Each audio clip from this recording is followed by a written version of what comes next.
Kabarnya bagus. Kita ngobrol-ngobrol dulu lah ya. Gema, gimana kabarnya Gema? Ya teman-teman, terima kasih yang dari malam ya. Oh ini kebetulan ada Pak Kim nih ya. Sebentar ya. Kemarin ada Pak Willy, sekarang ada Ya silakan. Ini siapa namanya? PS. Pak Kim. Halo. Shalom, selamat siang. Suara saya kedengaran ya? Ada. Iya, selamat siang Pak Tejo dan Kak Agatha. Saya dari Jesus Only. Kebetulan ini judulnya. Saya juga Jesus Only, nggak ketambahan Buddha sama Muhammad. Iya, saya bukan Trinitas. Kalau boleh diskusi. Saya juga bukan Trinitas, yang Trinitas Allah saya. Iya, kita dipermudah saja lah bahasanya ya, supaya tidak terlalu banyak wasting time dan masuk ke dalam substansi. Saya catat ya, dipermudah bahasanya ya. Dipermudah bahasanya. Kalau debat nggak boleh ruwet ya dengan bahasa ya. Iya betul. Sebentar ya. Ini kenapa kayak itu ya? Apa sih? Cek. Tolong gak usah pakai shortcut itu. Kita nggak pakai shortcut. Nggak ada pakai shortcut. Menggema gitu. Coba Pak Tejo ngomong, Pak Tejo. Iya. Nggak ada pakai shortcut. Iya, aku mau tanya dulu nih sama Agatha. Biasanya kalau kamu pas sendirian yang bidat-bidat gini naik juga kah?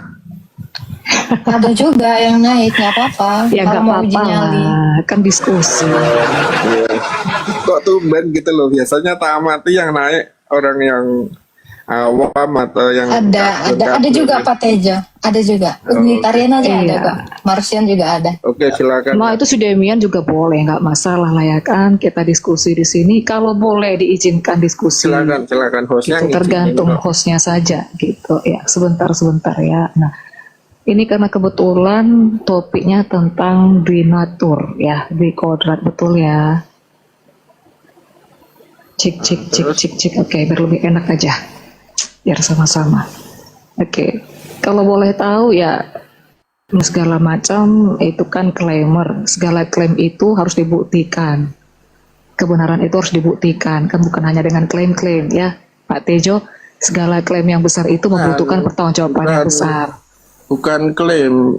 Ya, itu klaim. Bidat itu adalah suatu keputusan yang telah diputuskan di dalam gereja. Nah, gereja apa? Sebagai anggota gereja ya saya mentaati.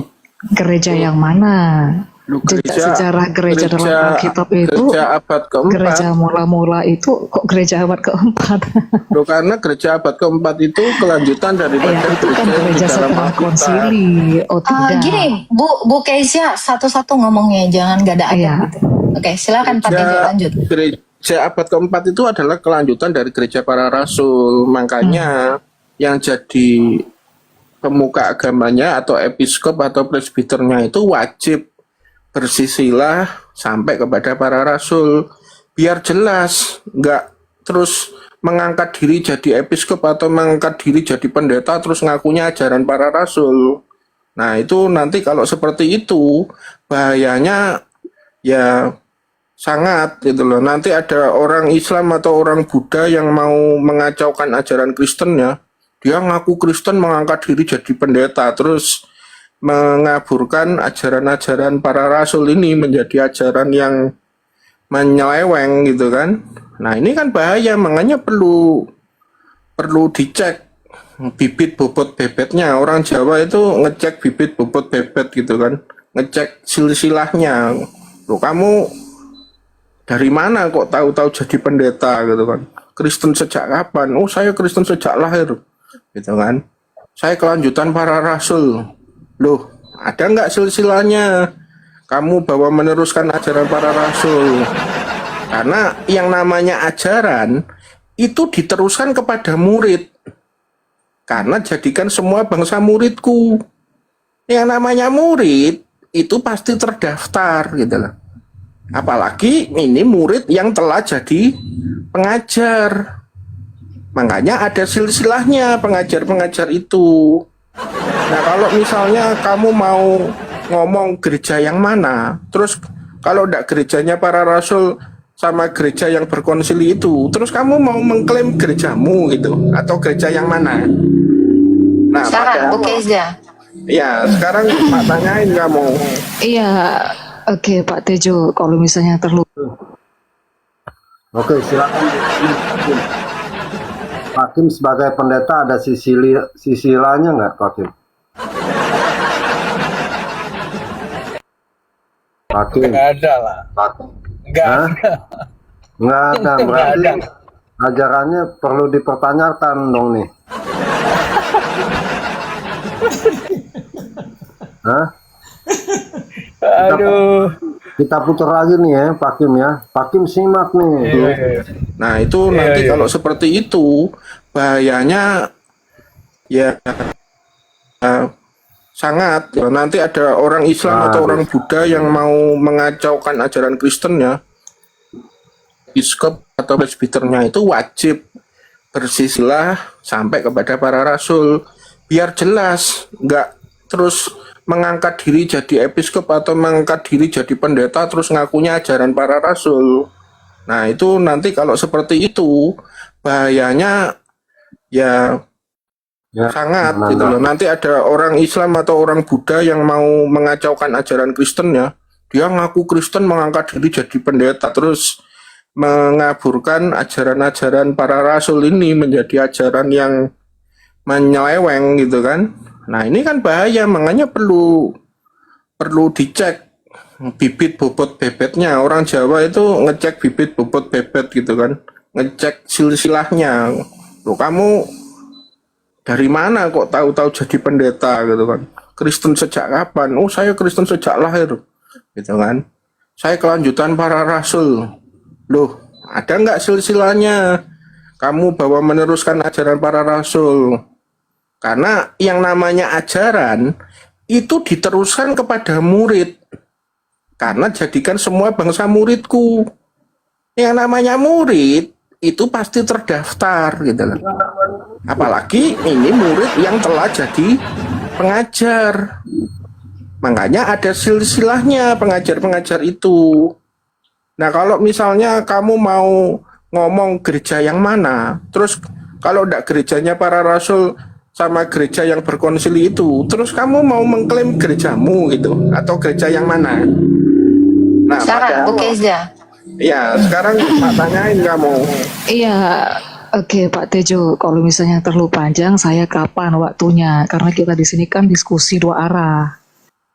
Nah, gue jadi ingat ngomongan siapa ya, kayak si ini ya, si Juma ya, yang namanya Edis.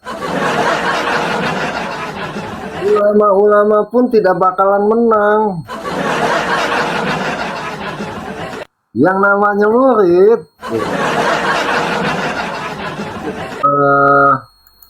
Betul nggak tuh narasinya Pak Kim? Gimana nih? Pak Kim sebagai Ya, hamba.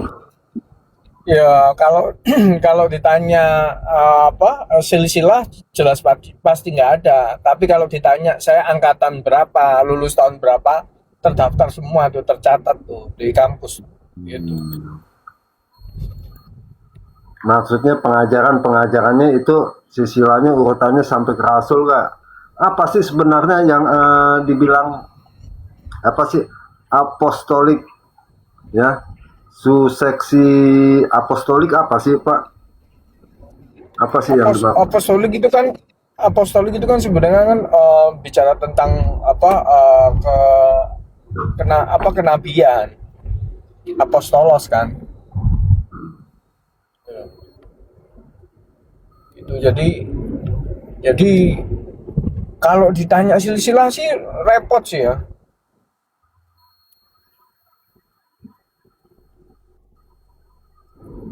Jadi gimana tuh ya narasi-narasinya kalau bukan dari rasul-rasul patut dipertanyakan, berarti seluruh pendeta nih harus dipertanyakan nih. Ya karena gini juga. Jadi kalau ukurannya itu, wah berarti 5 jawatan ini nggak kepake semua gitu loh. Padahal 5 jawatan ini juga pengajaran daripada para rasul juga kan gitu kan, ada jawatan gembala, ada jawatan rasul, ada jawatan nabi, ada jawatan guru, ada jawatan penginjil ya kan, semua kan ada porsinya masing-masing. Jadi ya gimana, jadi mempertanggungjawabkan itu semua gimana kalau sentralisasinya ke apostolik atau kerasulan, jadi susah kita kalau cara berpikirnya seperti itu ya, nggak bisa. Jadi itu hanya klaim Pak ya? Iya, klaim semata ya kan, Mata ya. merasa bahwa gerejanya atau apapun itu ya menjadi penerus para rasul, kan repot juga nih, saling klaim akhirnya gitu kan, dari klaim ke klaim, susah untuk dibuktikan juga susah kan gitu.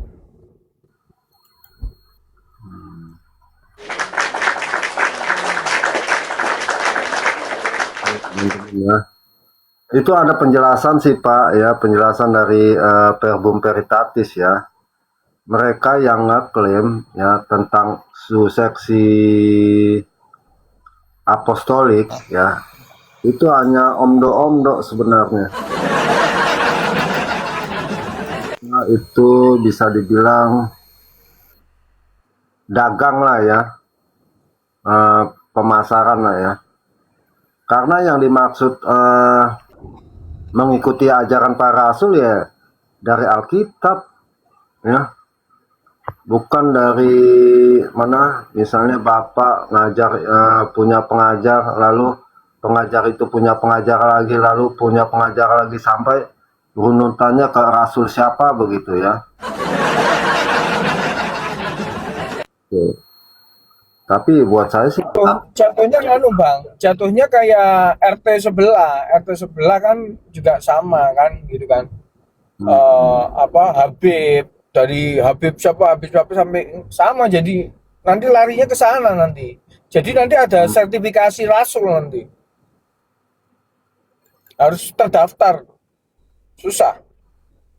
ya susah Pak, mau gimana tuh ya. Betul Bang, klaimnya nggak kuat ya, klaimnya nggak kuat ya. Kenapa ya? Ya itu tadi lah ya, mereka memakai 2 Tesalonika 2 ayat 15. Tetapi kan itu emang udah dari zaman dulu ya. Contoh saudara-saudara kita ya, kalau bukan dari gereja Katolik Roma tidak selamat. Itu. Lalu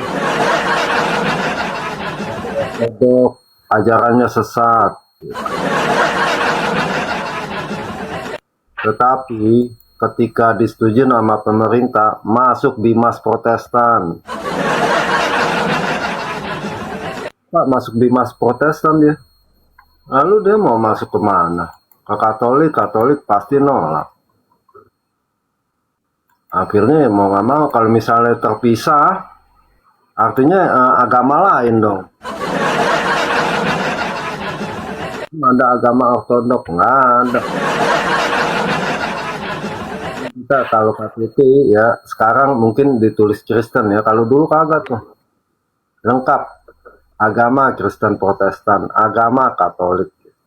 Nah kalau ortodok terpisah menjadi ortodok, agamanya undang-undang nggak ada ortodok.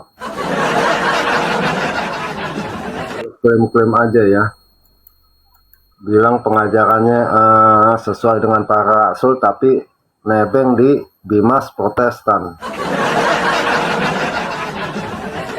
Apa? Nggak mau apa sih ya. Bahkan ada itu penjelasannya. Nanti saya puterin ya. Ini kenapa sih ini ya, teman-teman dengar nih ya. Teman-teman dengar ya. Supaya teman-teman yang bukan dari mereka jangan malu ya. Jangan malu. Betul nggak Pak Kim? Gemah. Jangan malu teman-teman. Maksud minder ya, jangan minder ya. Kalau mereka kan selalu punya kunci surga. simak teman-teman. Ini kalau siang nanti saya puterin lagi supaya teman-teman yang bukan berasal dari sana jangan minder ya. Roma, gereja di Antioquia, gereja di Konstantinopel, gereja di Alexandria, dan lain sebagainya, mereka tidak memaksudkan itu sebagai kategori-kategori denominasi. Mereka bicara itu semata-mata karena memang gereja itu ada di Alexandria, gereja itu ada di Mesir, gereja itu ada di Yerusalem, gereja itu ada di Roma, gereja itu ada di Antioquia, gereja itu ada di Konstantinopel, dan lain sebagainya. Artinya mereka bicara lebih kepada perbedaan dan pembagian wilayah geografi politik. Bukan karena, oh di Mesir itu organisasinya sendiri, oh di Alexandria itu organisasinya sendiri, di Roma organisasinya sendiri, di Antioquia organisasinya sendiri, atau di Konstantinopel organisasinya. No, tidak ada organisasi-organisasi, denominasi-denominasi begitu pada masa bapak-bapak gereja, apalagi pada masa para rasul. Makanya jangan sampai saudara membawa mindset, paradigma, pemahaman kita sekarang, pengalaman kita melihat fenomena perbedaan-perbedaan denominasi yang ada saat ini dengan yang sangat banyak itu. Kemudian saudara pikir bahwa perbedaan denominasi semacam itu ada pada abad pertama. Nah, kalau saudara menggunakan mindset itu, of course saudara akan bilang gereja Protestan itu tidak ada pada abad pertama. Karena memang tidak ada denominasi Protestan pada abad pertama. Itu kan baru lahir setelah reformasi, abad yang ke-16. Kalau memang saudara mau menggunakan argumen denominasional. Tapi kalau saudara menggunakan argumen itu, gereja saudara juga tidak ada pada abad pertama. Misalnya gereja Katolik Roma. Coba kasih tahu saya, apakah ada paus di Roma pada abad yang pertama, abad yang kedua, abad yang ketiga, abad yang keempat? Termasuk pada saat konsili Nisea kanon 6, kanon 6 tidak memperlihatkan bahwa oh mereka tahu ada paus di Roma yang inviolable, yang punya otoritas mutlak dan universal untuk semua gereja pada masa itu. No, tidak ada itu. Tidak ada itu. Jadi kalau saudara mau argue begitu, gereja saudara juga bukan gereja apostolik atau gereja ortodoks timur, juga hal yang sama. Jadi tolong jangan jualan retorika kami gereja paling kuno, kami gereja paling pertama, karena kami gereja paling kuno maka kami gereja paling benar. Itu stupid. Itu stupid. Itu argumentasi yang anakronistik. Tidak ada akar sejarah untuk retorika dan argumentasi semacam itu. Termasuk dalam sisi live saya sebelumnya, ada orang yang juga berkomentar, coba tanya kepada gereja Katolik dan gereja Ortodoks yang punya akar sejarah yang jauh lebih kuno. So what? So what? Kalau saudara jauh lebih kuno, so what? Nanti akan saya buktikan, bukan itu kriterianya. Waktu perjanjian baru bicara tentang what is the church? What is the true church? Apa itu gereja yang sejati dan apa yang menyatukan gereja di berbagai wilayah? Kriterianya itu bukan karena oh kamu didirikan oleh rasul, yang lain tidak didirikan oleh rasul. Oh kamu punya akar sejarah yang jauh lebih panjang dan jauh lebih tua. Tidak ada kriteria itu di dalam ayat manapun, teks manapun, di dalam seluruh kitab suci. Itu kamu ngarang kriteria sendiri. Kamu ngarang sendiri itu. Kitab suci memberikan kriteria yang theological terkait dengan what is the true church, what is the apostolic church, apa itu gereja yang sejati, apa itu gereja apostolik. Dan perjanjian baru memberikan dasar-dasar yang sifatnya theological untuk mengidentifikasi apakah ini gereja rasuli atau tidak. Dan nanti akan saya buktikan, baik itu secara theological maupun secara historical dari tulisan bapak-bapak gereja di dalam presentasi ini. Jadi tolong jangan menggunakan mindset denominasional. Kenapa saya nanti siang atau nanti sore lagi saya akan puterin lagi ya berulang-ulang supaya teman-teman yang bukan dari dua denominasi, teman-teman nggak usah minder. Tetapi bukan berarti pernyataan ini bukan untuk menyerang teman-teman ya. Gitu ya. Organisatoris atau institusional untuk mengklaim kesejatian. Oh, karena saya Katolik Roma, maka gereja saya pasti paling benar karena saya paling tua. Oh, karena saya Ortodoks Timur, maka gereja saya pasti paling benar karena saya paling tua. Itu argumen yang stupid. Tadi saya sudah perlihatkan kepada saudara, kanon 6 di dalam Konsili Nisea tidak memperlihatkan argumentasi itu. Termasuk di dalam sejarah abad ke-6, Kaisar Justinian membagi wilayah-wilayah besar di dalam Kekaisaran Romawi seperti Roma, Konstantinopel, Alexandria, Antioquia, dan Yerusalem. Dan di setiap wilayah besar itu ada patriarknya atau ada archbishopnya, ada uskup yang menjadi kepala di situ. Dan yurisdiksi mereka itu dihargai. Tidak ada yurisdiksi dari Roma itu overarching yang menguasai, mengepalai. Misalnya semua bishop, baik itu di Alexandria, baik itu di Antioquia, di Konstantinopel atau di Yerusalem, wajib untuk tunduk kepada Roma. Tidak ada itu pada abad ke-6 malah. Itu sudah tahun 500-an itu sudah abad ke-6 loh. Semua patriark itu punya yurisdiksi atas wilayahnya masing-masing dan tidak boleh ada patriark yang satu melewati batas yurisdiksi wilayah geografisnya yang lain. Tidak ada itu. 5 patriark itu, saudara klik aja di Google, ketik aja pentarki. Nanti itu akan muncul banyak sekali informasi terkait dengan fakta sejarah itu. Jadi tidak ada pembagian atau klasifikasi denominasional, misalnya Ortodoks Timur, Gereja Katolik Roma, tidak ada itu. Sampai pada Konsili Nisea, sampai pada abad ke-6, saya katakan, itu baru menjadi sangat kuat sekali, sangat kental sekali, pasca skisma pada awal abad ke-16, pada awal abad yang ke-11. Itu sudah sangat belakangan sekali. Itu bukan fenomena apostolik, itu bukan fenomena rasuli. Yes, betul. Mereka bicara tentang Eastern Father, Bapak-Bapak Gereja Timur. Mereka bicara tentang Western Father, Bapak-Bapak Gereja Barat. Tapi itu hanya soal pembagian wilayah. Wilayah geografi politik itu tidak tentang, oh kalau Eastern Father pasti Ortodoks Timur. Kalau Western Father pasti Katolik Roma. Itu stupid. Tidak ada pembagian itu pada masa sejarah yang demikian.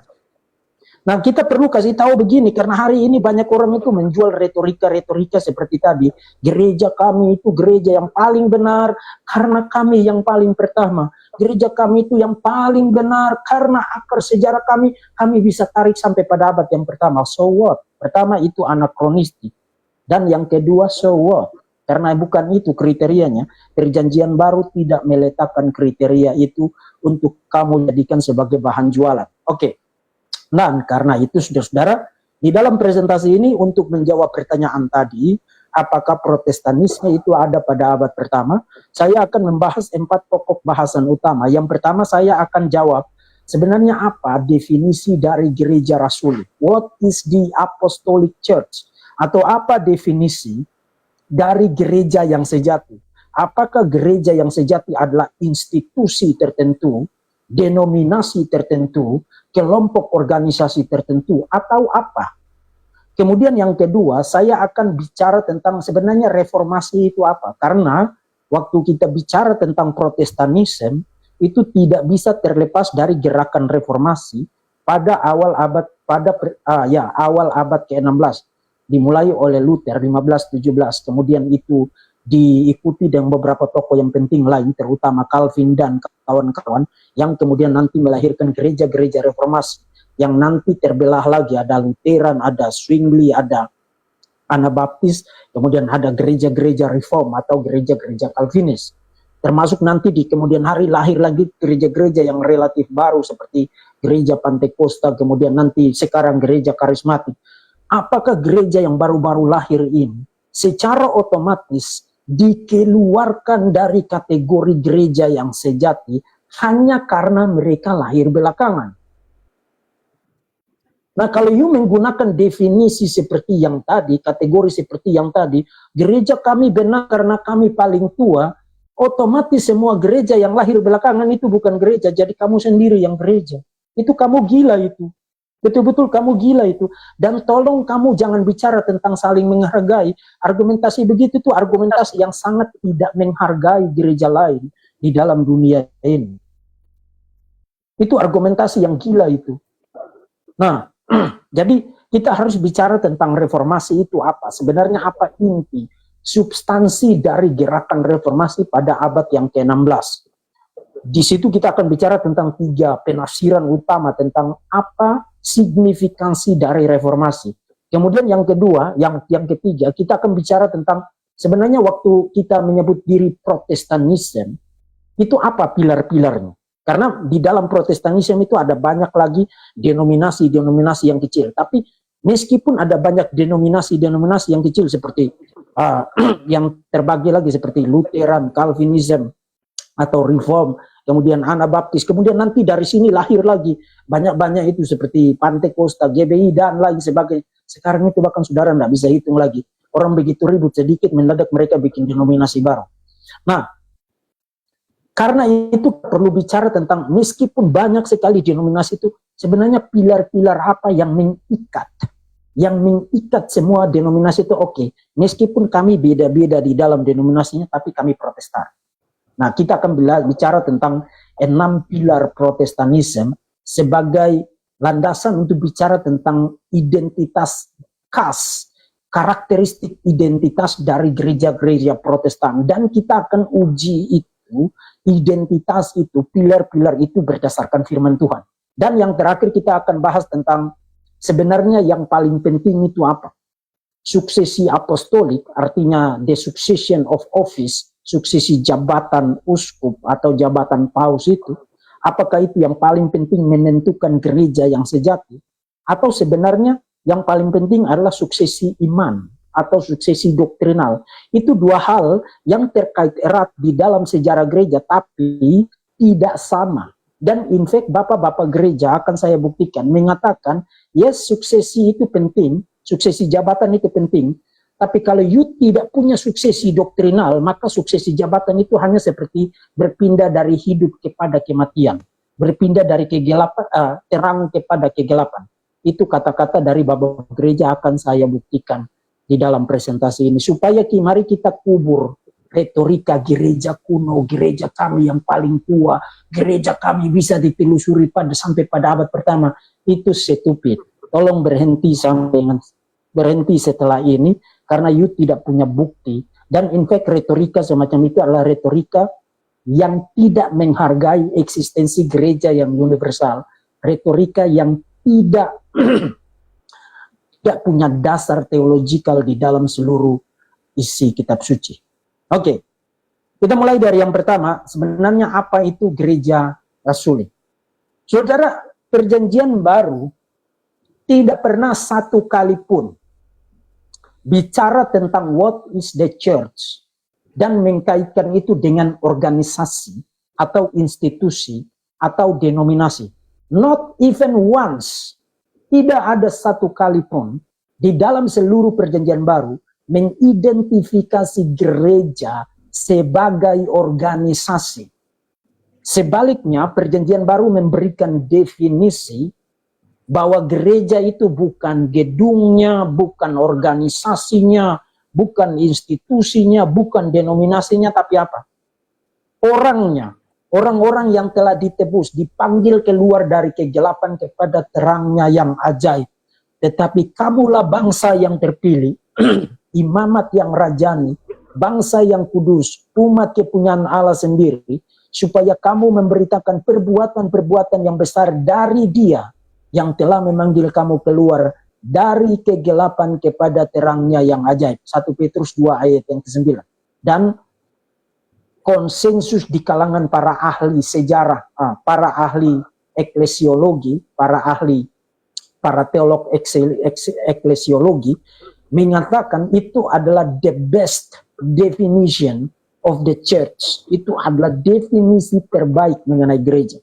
Jadi perjanjian baru waktu bicara tentang what is the true church, apa itu gereja yang sejati, itu tidak mengkaitkan itu dengan gereja Katolik Roma, tidak mengkaitkan itu dengan Ortodoks Timur, Ortodoks Yunani, Ortodoks Rusia, Ortodoks Mesir, atau tidak mengkaitkan itu dengan Lutheran atau Calvinis atau Reform atau Baptis atau apalagi. No, tidak mengkaitkan itu dengan denominasi, tapi mengkaitkan itu dengan kamu itu siapa, the people of God. Jadi memberikan definisi yang sifatnya organik, bukan organisatoris. Satu kali lagi, Perjanjian Baru memberikan definisi dan kriteria gereja yang sejati dalam kategori organik.